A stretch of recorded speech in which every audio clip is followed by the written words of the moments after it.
Le projet de Super Ligue européenne s'est effondré au cours des derniers jours au milieu des protestations féroces des fans et des personnalités du monde du sport. 8 équipes, dont les 6 meilleures de la Première Ligue, se sont déjà officiellement retirées du projet.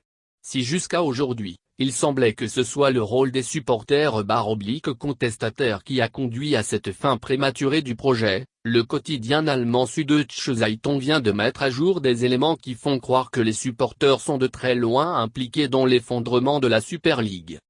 Concernant le retrait des clubs anglais, principalement Manchester City et Chelsea, le quotidien a fait savoir que l'argent et la politique ont été à la base de leur retrait. En effet, un coup de fil du président russe Vladimir Poutine aura suffi pour que Chelsea, détenu par le compatriote de Poutine, Roman Abramovich depuis 2003, abandonne très tôt le projet. D'après les révélations, Vladimir Poutine qui est proche de Roman Abramovich lui aurait fait comprendre que la participation de son club au projet pourrait être nuisible pour les intérêts de la Russie. Abramovich ne veut pas décevoir Poutine. Ce serait comme si Roman Abramovich agissait contre les intérêts de son pays, puisque la Russie est détentrice de 51% de la société Gazprom, le principal sponsor de l'UEFA Champions League.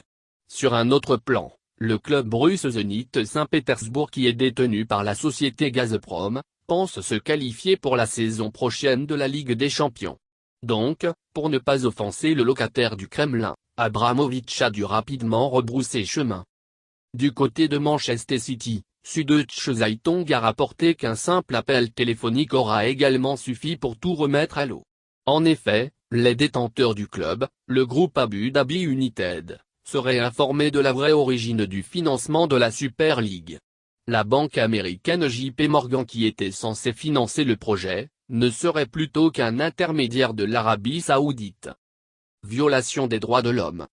Le problème à ce niveau est que l'Émirat arabe refuse de s'associer à l'Arabie Saoudite, qui, selon eux, n'est pas bien vu le plan international en matière du respect des droits humains. Alors que Ferran Soriano, le DG de Manchester City, et Pep Guardiola s'étaient déjà montrés sceptiques au sujet de Super League, les propriétaires du club ont fini par s'en convaincre de la nécessité d'abandonner le projet.